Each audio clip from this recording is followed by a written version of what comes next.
Peace to the 12. This is my second time recording this video because my thing was lagging and all type of madness was happening. You know, it is what it is. We're not ignorant of the devices as it's written. But anyway, y'all see the title. Proof that the word Moor means black. Alright, the word Moor originally was talking about so-called black people. And nowadays, the word Moor means a marsh. It can mean a marsh. It can mean a bog. It can mean an anchor. It can mean an Arab.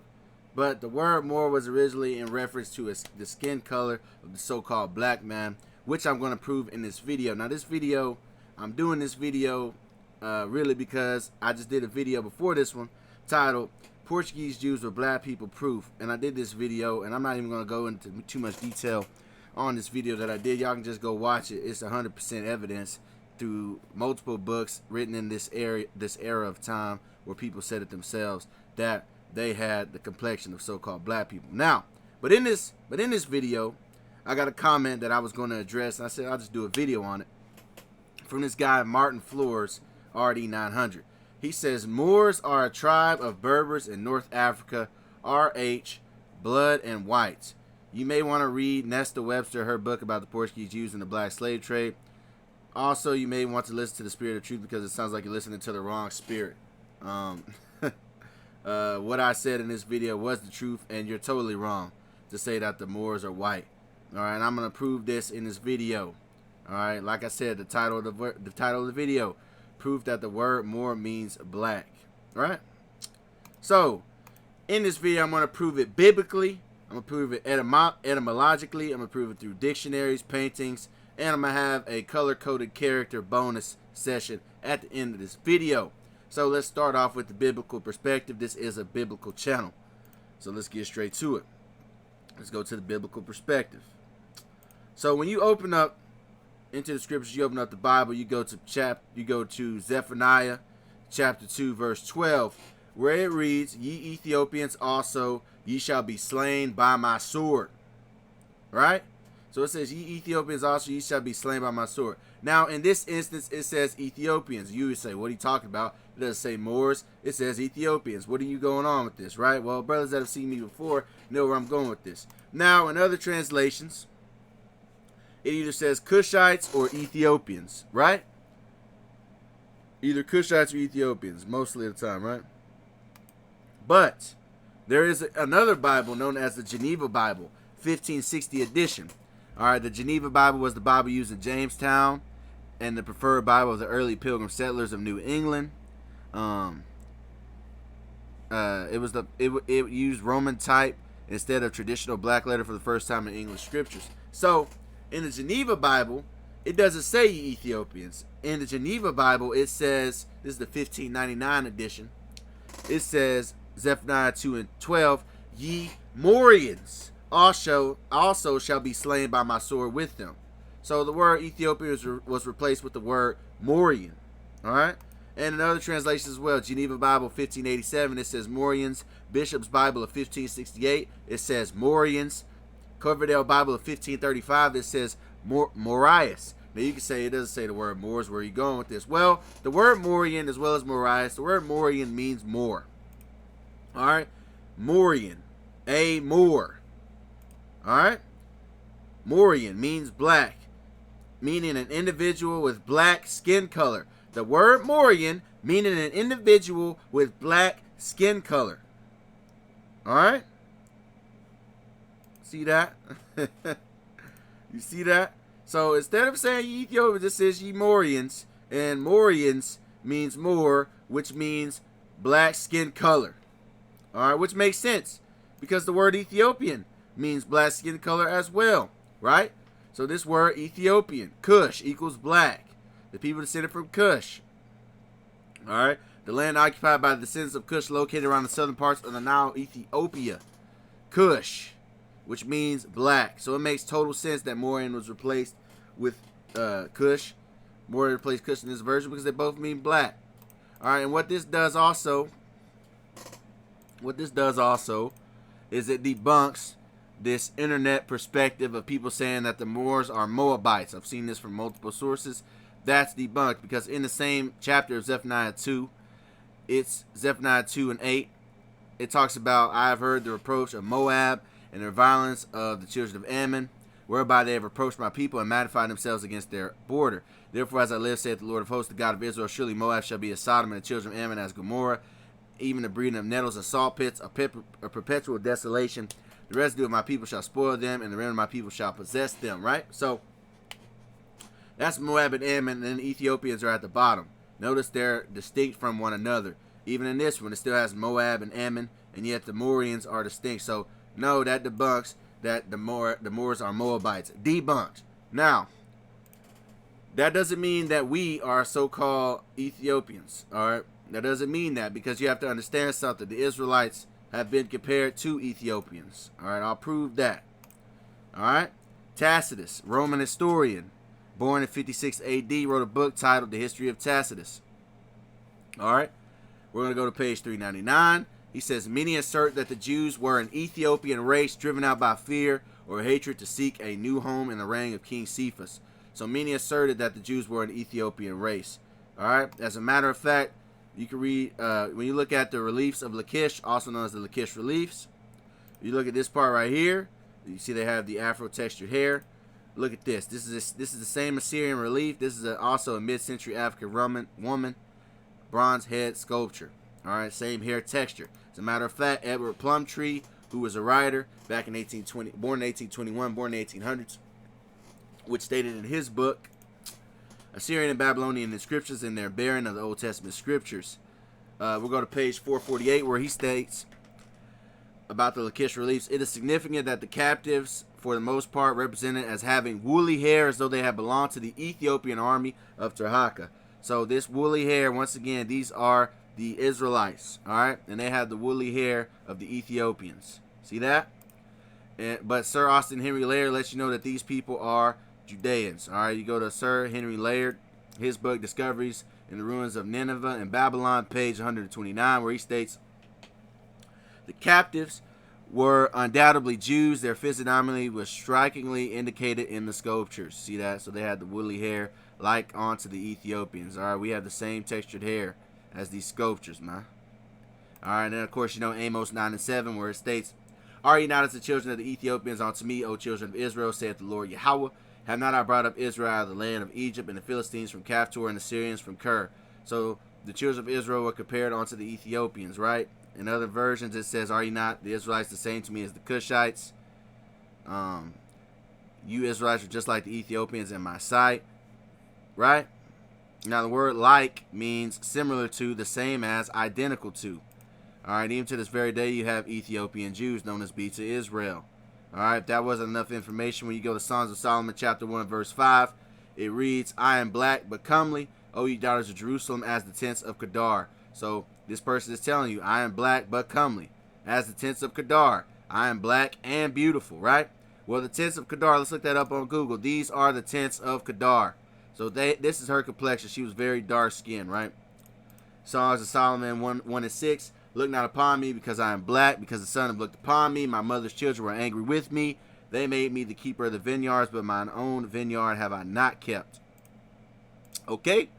So she was dark skinned, and she said the sun had looked upon her, which blackened her skin, made her darker, right?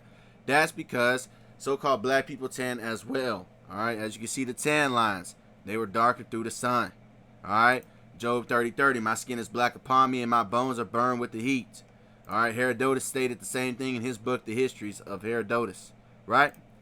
You go to the Histories of Herodotus, book 2, section 22. He states, the people dwelling there, the Egyptians, are black because of the heat. Are black because of the heat. You see that? Like Job said, my skin is black upon me and my bones are burned with the heat. Same thing. All right? As you can see, this is a sister from TikTok. She said that this was her skin in the winter. This is her skin in summer, darkened by the sun. You go to Lamentations 5 and 10. Our skin was black like an oven because of the terrible famine. All right, famine indicating that there was a drought, meaning there was burning sunlight, scorching sunlight, most likely, right? That wasn't enough. The N word, the word Niger, which means black, which translates to the word black. The N word is actually in the Bible. We go to Acts, the 13th chapter, in the first verse. It states, now there were in the church that was in Antioch certain prophets and teachers as Barnabas and Simon that was called Niger, and Lucius of Cyrene and Manaen, which had been brought up with Herod the Tetrarch and Saul. All right, so Simon was called Niger. That's the N word, right? When we go to the Eastern Bible Dictionaries, the word Niger means black, a surname of Simon. He was probably so called from his dark complexion. See, he was dark complected. And the word Niger is actually a modern pronunciation because it was really pronounced Niger. All right, the N word, right? Of Latin origin. All right, a surname of the prophet Simon. All right? And through Niger, that's where you get the actual N word that is now the most derogatory word, right? Of a slur, right? But it really just means black. And of course, you have a place in Africa with the same name. All right, with the same name. And this country was this country got its name in the 19th century. Right. So and one other thing of information before I move on to the etymological and dictionary standpoint. Harry Johnston was an explorer and a botanist born in the 1800s. This is what he had to say in his book, The Negro in the New World by Sir Harry H. Johnston. All right, we're going to go to this part right here on page 27. At this bottom portion where it states, the Jews are composed of 3 or 4 separate racial elements. The Asiatic Negroid strain shows itself occasionally in the curly hair, the long hair, and proportions of the skull. See that? Negroid Asiatic strain for the Jews. The Jewish hybrids with the Negro in Jamaica and Guyana reproduce most strikingly the Assyrian type. All right?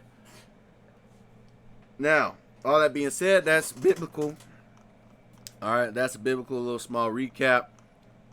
A little small recap before we go to the dictionary and etymological perspective. Zephaniah 2:12, it says ye Ethiopians. In the Geneva Bible, it says ye Moorians. Once again, a Moorian is a Moor, and the word Moorian means an individual with black skin color.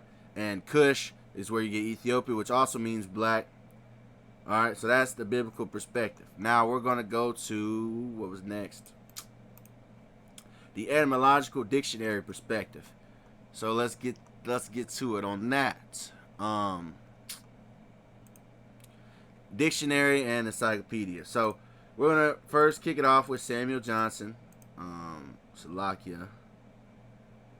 I actually messed this up real quick. Let me move this here to something real fast. Have my order messed up.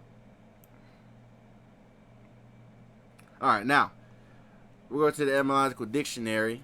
We're going to start with Samuel Johnson, an English writer, born in 1709. We're going to start with his dictionary, known as the what? The Samuel Johnson Dictionary. All right, and the Samuel Johnson's Dictionary, 1755 edition. It talks about the Tawny Moors. All right, I actually have this backwards too. 1 second. All right, there we go. Samuel Johnson's Dictionary, 1755 edition. The word Moor. Go down to version 2, Morris, Latin, a Negro. So Moor is synonymous with a Negro, a black Moor. Okay? And then you have something known as a tawny Moor, which we'll touch on later. The word tawny meaning like tan leather. All right, yellow. We'll touch on that in a minute. Like it says, the Moors of the south side are black, on the other only tawny. We'll touch on that in a minute. Tawny meaning like tan leather. All right, tan leather brown. Now, when we go to David McRitchie, who is an anthropologist, born in the 1800s, he wrote a book, a 2-part book known as Ancient and Modern Britons, Volume 1 and 2. When you go to Volume 1 and 2, it states, page 46, he says, any Latin dictionary, any old one at least, will tell you that Morris is a Moor, a black Moor, or a tawny Moor. And Shakespeare uses the word Moor as a synonym for a Negro. Alright?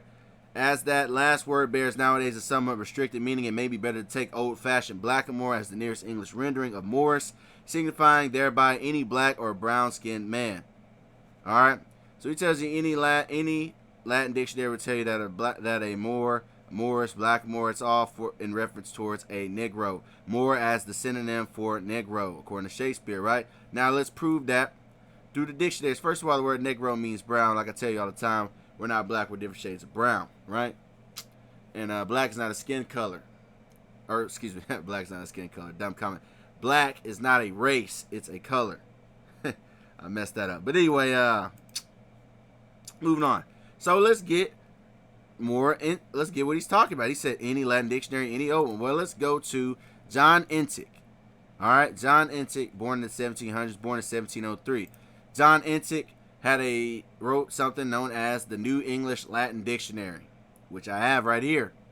Now, when we go to his New English Latin Dictionary, we'll type it in. All right, the word Moor. Moor. Morris. Moor. A blackamoor. Maury. Morris. Moor. The people of Mauritania, the farthest part of Africa to the south. All right.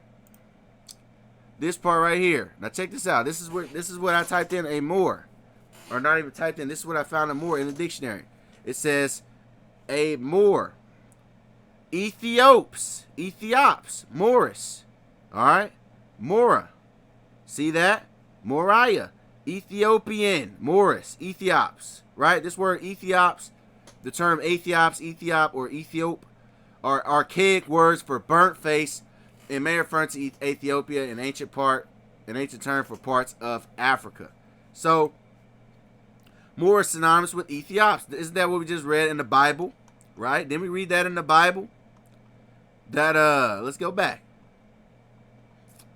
Didn't we read that in the Bible that in Zephaniah 2:12, it says, ye Ethiopians also should be saved by sword. But then in other versions, it says, ye Morians. Well, in this same Latin dictionary, from the 1700s, the same one, it tells you that a Moor is synonymous with an Ethiopian. Okay?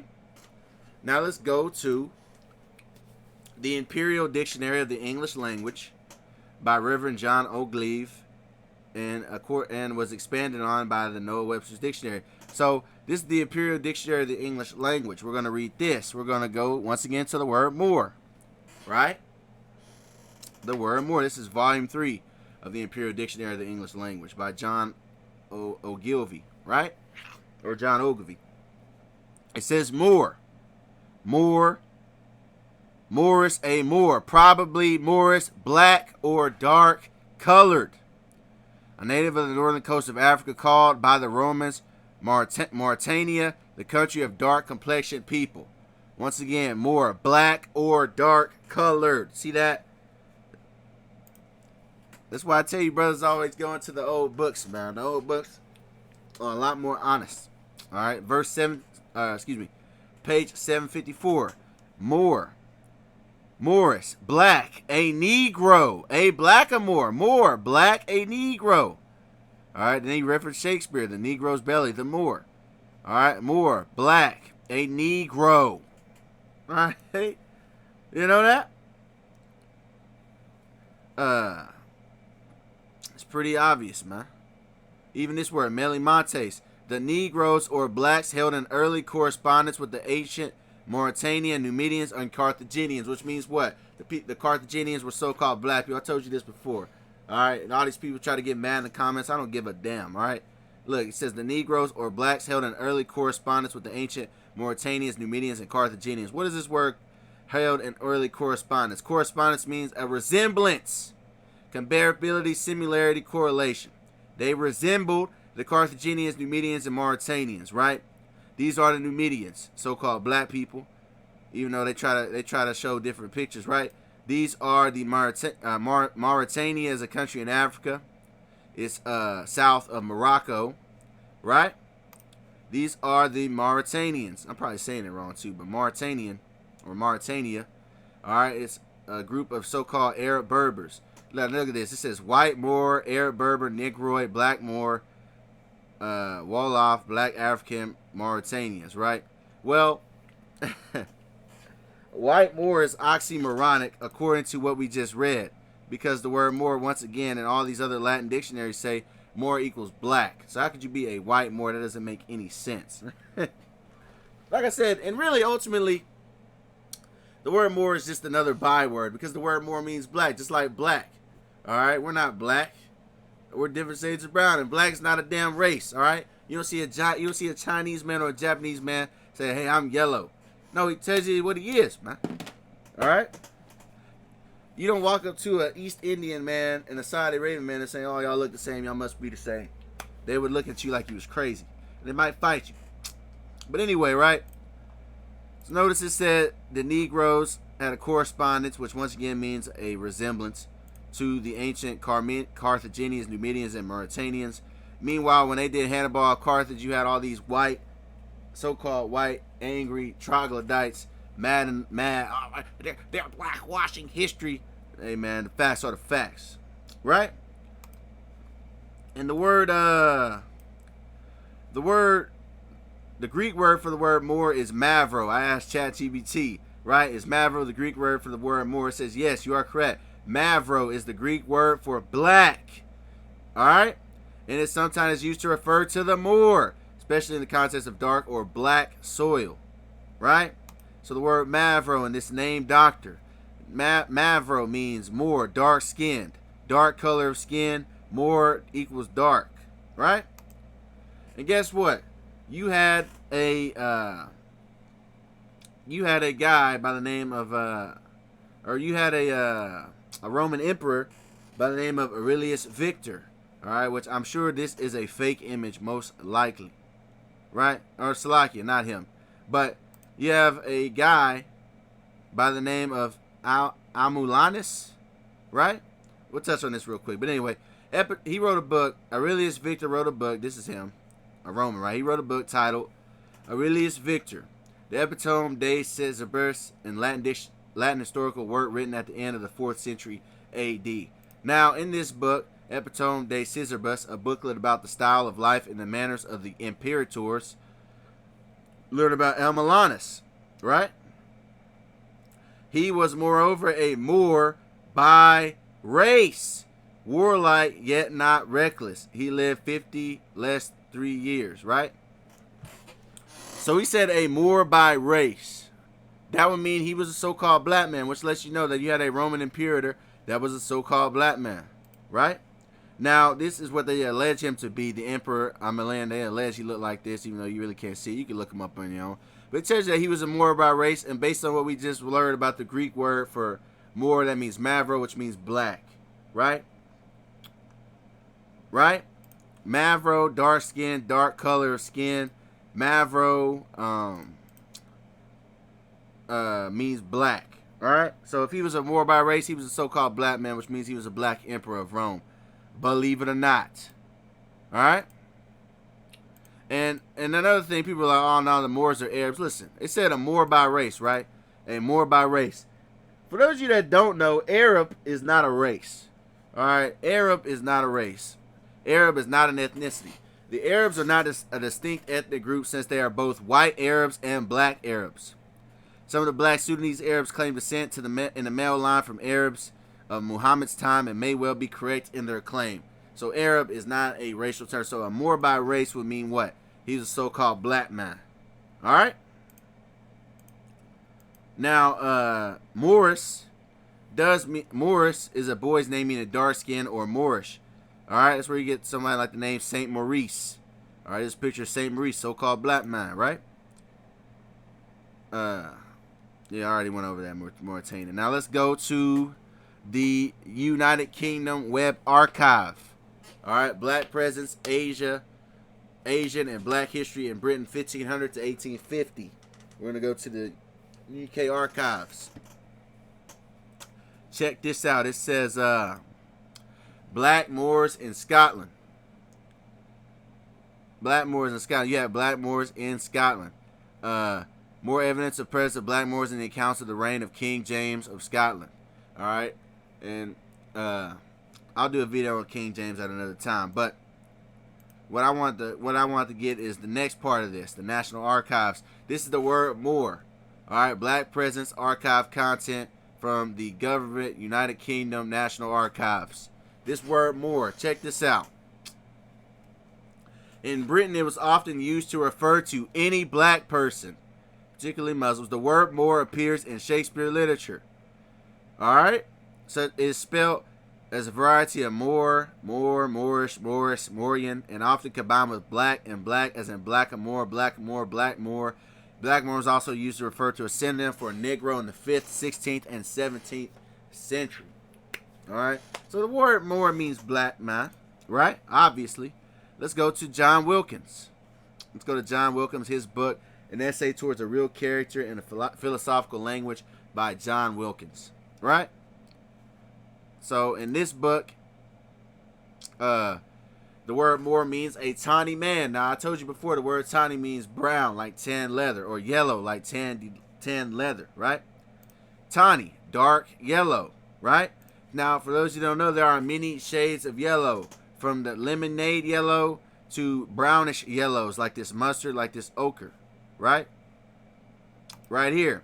Is brown a dark orange, a dark yellow, or its own color? Brown is usually a dark golden yellow, right? In the so-called black community, we have a skin color known as yellow, right? Like King Yella, the rapper. Yella Beezy, the rapper. He's actually from where I'm from. Yella Beezy, King Yella. DJ Yella, this rapper Yella, right? Because there are many shades of yellow, and we're talking about brownish yellow. How do we know? Because tawny is like the tan leather. Let's go back real fast in the Samuel Johnson dictionary to prove that. Right? Tawny, like things tanned. Yellow, like things tanned. Like what? Like tan leather. Right? Right? And yes, you have so-called Africans in Africa that are classified as tawny. I'll get that in a minute, according to Benjamin Franklin. Now, this is a tawny cow, right? Brown, right? This is a tawny brown-skinned woman. This is a tawny eagle. This is a spectrum of so-called black skin color. This is tawny right here, all right? Yellow, right? Now, let's see what Benjamin Franklin had to say, right? In his book, Observations Concerning the Increase of Mankind, People, and of Countries, etc., an essential classic by Benjamin Franklin. Let's see what he had to say, right? This is what he said. He said that the number of purely white people in the world is proportionably very small. Now check this out. He says all Africa is black or tawny. See that? All of Africa is either black or tawny, right? Asia, chiefly tawny. All right, that's talking about a shade of brown. America, exclusive of the newcomers, wholly so. All right, see that? And he also talks about the Europeans with swarthy and tawny complexions. What was he saying there? Well, that would be another video for another day. But, yeah, the word tawny, right? And like, so when all the people that try to say that Moor means Arab, no. All right? No. I just showed you all the different examples, but you see, that's what happens when this devil's in charge, man. The words are changed for different meanings. All right? Like now, if I type in Google the word Moor, the first thing that pops up is an expanse of open and rolling and fertile land, then a boggy area. That's what pops up now. Or I type in Moor, it'll say Arab, Muslim, right? This will pop up. These are the Moors allegedly, right? But anyway, you know. By the way, I did a video on so-called Arabs. I think the video was titled The Original Arab, because the original Arab was also dark-skinned. But you can go watch that video for that. Now let's go to the paintings for evidence, right? So Thomas Jeffries was a cartographer in the 1700s. This is his work. Thomas Jeffries, he had this work titled A Habit of a Moor of Arabia. It's a so-called black man. All right? This is another painter known as De Moor van Frysing, which means the Moor of Frysing.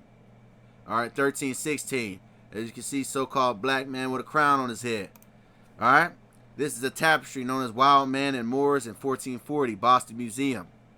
Wild Man and Moors, 1350 to 1400. So-called black people fighting off the invading hairy man, the wild man, the wheat man, right? So-called weak man. But anyway, Paulo Veronese, 1528. This is his work, Portrait of a Moorish Woman, so-called black woman. Notice it doesn't say black Moor, it just says Moorish, man. Right? The Crown Moor of Laingen, right? Look at that, black. The Moor of Coburg, late 15th century, black. And he's got that same textured hair as the reliefs of Lachish, right? The torso of a Moor in the supreme coat of arms of Hulstruer von Harlach. Another again, so-called black man. Christopher Wren, born in 1632. He wrote a writing known as Le Moor. this so-called black man. Le Moor is just the French way of saying Moor, which once again, that's a so-called black man. All right, French Moor. All right, Le Moor, the Moor, so-called black man. Right? Keep saying so-called because black's not a race, like I told you before. Now let's go to books. Right? Procopius was an historian. All right, from the 6th century. All right, he was born in 500 A.D. Right, so he had a book, Procopius van der War's book 2. Look at this, part 29. And I have heard this man say that beyond the country which he ruled there was no habitation of men, but desert land extended to a great distance, and that beyond that these are men. Now check this out. Not black skinned like the Moors, but very white in body and fair haired. So much for these things. So much they for these things. So the Moors were once again called black skinned. Okay? Black skinned. I typed in black skin. What do you get? Dark skinned people, man. Right? Now let's look at another book known as the Lancelot. Let's look at the Lancelot compilation. All right, the Lancelot compilation, which was produced in 1320. The Book of Lancelot. We're gonna go to page 73, highlighted portion, where it states, the protagonist of the romance which follows in the Lancelot compilation must have struck a medieval audience as having a very strange appearance. Indeed, the knight Morian is as black as a raven. So Morian, and there's that word Morian again, same word we saw in the Geneva Bible. Morian is as black as a raven. Page 74. On the 9th day, on their quest of Wallowin and Lancelot meet a black knight wearing black armor whose name is Morian. Alright? Morian. He's the only black member of the Round Table. Allegedly, right? So this is Sir Morian from Lancelot, 1320 A.D. Alright? And once again, we already know that Morian means black skin. And that's a Moor. Alright, let's go back real quick. Let me see if I can find it again. Where was it at? Right? Morian. Black skin color. Right? Ye Morians. What's a Morian? A Moor. Alright, pretty simple, right? Now let's go back to where I was at.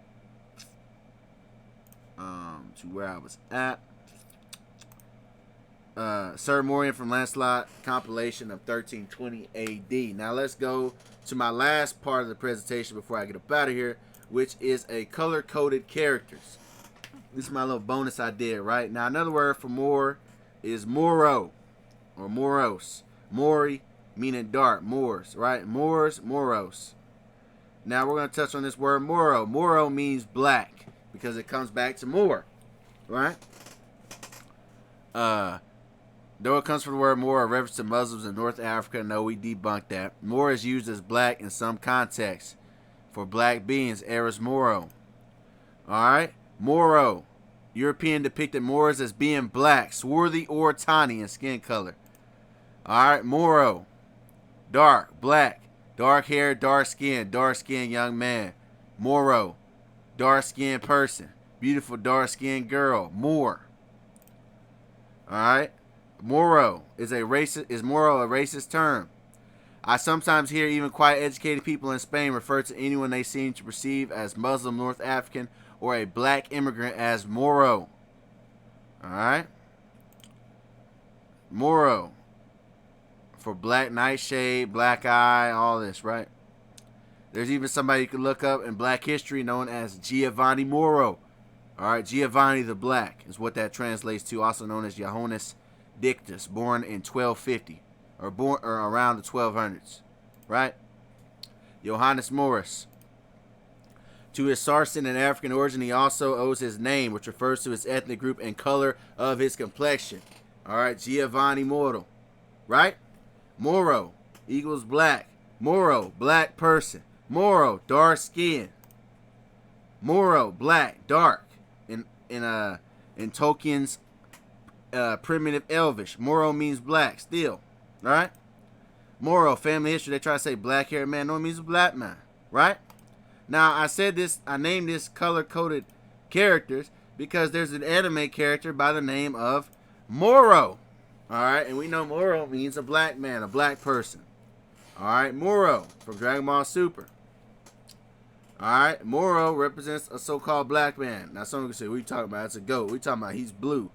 Well, the blue man is just another way for saying the black man. Let's prove that. According to the etymological website of etymology, the word Negro, black-skinned race of Africa, black, right? Black, blacks, Moor, and blackamoor. Now, check this out. A Middle English word for an Ethiopian was blue man, right? Oxford Lexicon, blue man, a black man, an African, a blow man. So that's why he's depicted as blue. Middle English Dictionary entry, blue man, an Ethiopian, a blackamoor, or a Negro. Blue man land, Ethiopia. Back to David McRitchie's Ancient and Modern Britons, Volume 1, page 382. He says a black man was so often a blue-green man that the terms became interchangeable. Alright, so a blue man and a black man are one and the same.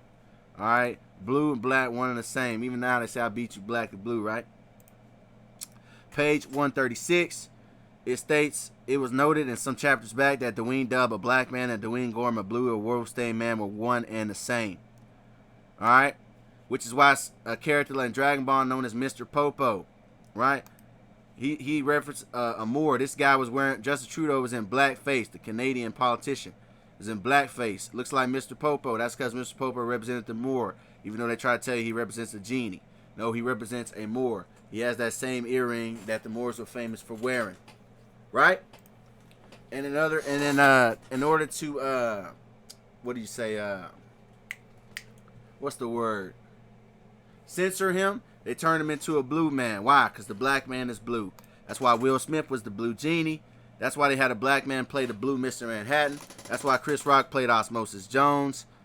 And also in the movie Black Knight, that's why they kept calling Martin Lawrence's character a Moor, because Moor means black. Moor and black, there is no difference. They're both bywords. Alright, they're both bywords, which goes back to the scripture, Deuteronomy 28:37. Now shall become an astonishment, a proverb, and a byword among all the nations where the Lord shall lead thee. So, that's pretty much it on that. I say peace to the 12. I want to give all praise, honor, and glory to Yahweh, Ba'ashem Yahushua. Yahweh is the name of the Heavenly Father, who's commonly known as God. Yahushua is the Savior of the nation of Israel, who's commonly known as Jesus Christ. One say shalom, which means peace. People listen and learn. You brothers doing this work, truth, sincerity, and to you elders that's been doing this thing before me. I'm going to go ahead and get up on out of here. I'm gone. Shalom.